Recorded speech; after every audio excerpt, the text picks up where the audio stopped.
Buenas noches, profesor y compañeros. El día de hoy les voy a explicar sobre las conclusiones dadas en el taller número 4, en donde vimos parámetros de un receptor, en el curso de Tecnología en Comunicaciones de Aeronaves. En este caso vimos sobre con respecto a lo relacionado a la modulación AM. Objetivos: analizar parámetros funcionales de un modulador AM. En primer lugar, es necesario definir qué es AM. AM es un método de modulación el cual se utiliza en la etapa, valga la redundancia, de modulación. ¿Cómo es ello? Nosotros tenemos conectado un micrófono. Esta onda va a viajar y se va a amplificar con un amplificador de voltaje relativamente de baja potencia.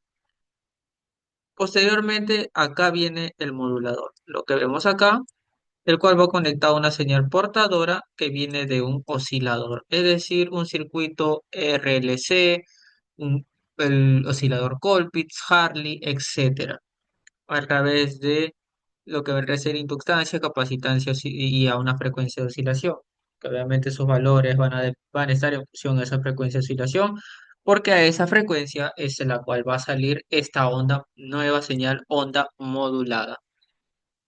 En pocas palabras, señal moduladora es tu voz, va a variar aproximadamente entre 20 a 20.000 Hz, una señal portadora en la cual tú vas a desear viajar posteriormente a la antena. ¿Cómo es esta señal modulada? Simplemente tienes tu carrier, acá produces, ¿no?, tu onda que es casi fija y acá es variable, casi variable, acá es fija a lo largo del tiempo, es un coseno, seno, acá es suma de frecuencias porque es la voz, y finalmente esto va a estar envolviendo ello. ¿Cómo? Va a decir, en este momento estoy subiendo la amplitud, la voz le dice, en este momento estoy subiendo la amplitud, entonces el carrier dice, también subo. El otro también, no, estoy bajando la amplitud. El otro también dice, yo bajo. Entonces va generando como que esa idea de envolvente, que envuelve, ¿no? Que el carrier le permite viajar, le va a permitir viajar a la transmitir esa voz. Porque si usamos la voz puede generar antenas casi inconstruibles. Si consideramos una voz normal de casi 3000 Hz, puede llegar a 25 kilómetros nuestra antena, lo cual tampoco va a tener potencia y es muy errante. Ahora, esto significa que, ¿cómo es lo que vendría a ser la ecuación de esta onda? Simplemente nos dice que el voltaje del carrier, el cual es casi un voltaje máximo, es fijo y va a depender del voltaje instantáneo de esta onda no, perdón, de esta onda, es la voz, y posteriormente se multiplica por el coseno de la frecuencia del carrier con respecto al tiempo. O sea, a partir de acá vamos a generar vamos a tener una nueva amplitud y a partir de esa amplitud va a ir dependiendo de esta relación instantánea, ¿no? Ahora, M en realidad es voltaje de moduladora sobre voltaje de carrier. Sin embargo, nosotros haciendo artificios de máximos y mínimos, vamos a generar un factor común, lo separamos, lo despejamos y vamos a tener esta relación, ¿no? Que entre valores de la onda modulada, sin conocer en realidad el voltaje del carrier o el voltaje de de la moduladora, que es la voz. Ahora, M es un dato esencial que necesitamos conocer. Utilizamos por ello un osciloscopio y un generador de frecuencias. Primero calibramos el osciloscopio, 3 voltios pico pico y acá un aproximadamente de 1 kHz. Seguimos y ahora utilizamos uno de los métodos para medir voltajes o puntos. Entonces, método de cursor, presionamos la opción de cursor, presionamos manual en este botón y aquí en la perilla intensity vamos a ir moviendo los cursores que son líneas que vamos a ver. Puede ser el A, este puede ser el B, y con el cursor, el perilla intensity, vamos moviendo. Presionamos qué línea vamos a mover con estos botones. Tenemos la función, nos colocamos casi en el borde con la perilla, voltaje mínimo, voltaje máximo. Ahora, medimos y vemos que no es exacto porque no cumple el más menos 1%. Pero si bajamos 2 niveles más abajo del borde del punto, porque recordemos que estamos a 1 voltio, no hemos reducido la relación de casilla-voltaje, va aumentando. bueno, la exactitud no va llegando casi 54%. Se está acercando al índice de modulación real dada en el generador. Ahora, un método diferencial. Yo considero que este es el más eficiente porque la idea consiste acá en que la perilla de vertical le presionamos clic para que esto se coloque a 0 voltios y posteriormente con el de horizontal vamos moviendo para cerrarlo entre los dos ejes. Posteriormente a ese punto que queremos ir, lo cerramos en la intersección y finalmente movemos y cambiamos la división de tiempo, es decir, 50 nanohercios va a valer, nanosegundos, perdón, va a valer este recuadro, esta distancia horizontal. Y vemos acá que este punto se ha vuelto un diferencial, este punto se ha vuelto una recta dentro de todo el osciloscopio. Y vemos acá este pequeño ruido, lo cual es por ello que en el anterior también le reducíamos 2 niveles, porque decíamos, "Mm, nos puede dar la ilusión de que no, de que es en ese punto, pero puede ser un pequeño ruido". Entonces íbamos bajando en el anterior. Ahora volvamos a este. Vamos bajando hasta obtener que la posición es menos 200 milivoltios. En realidad es 200 milivoltios porque estamos viendo las distancias, más no si está bajando o está subiendo, porque en realidad estamos bajando dicho punto al nivel de cero, de la línea de 0 voltios.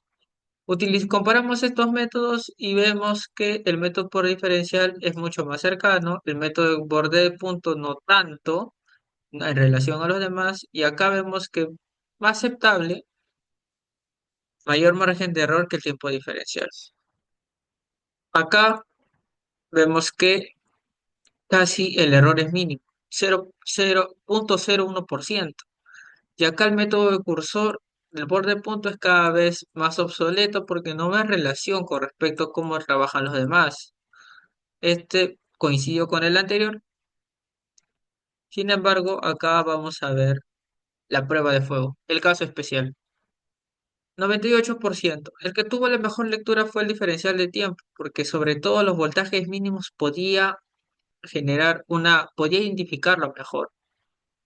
Mientras que el método de cursor, con 2 niveles más abajo, no, no generaba ese ni siquiera el más menos 2%.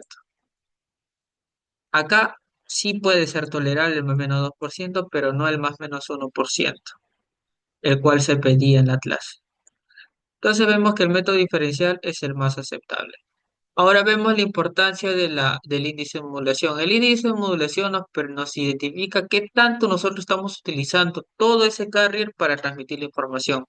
Se nos dice que si es mayor si es 1, es el más eficiente, pero eso puede generar problemas, puede generar sobremodulación. Algunos, por desconocimiento, pueden sobremodular porque dicen, tengo un M más grande, puedo aumentar ese manejo de información, ¿no? El manejo digamos, poner la información dentro de la onda. Pero ¿qué vas a generar? Ruido, interferencias, vas a aumentar el ancho de banda. ¿Y eso qué implica?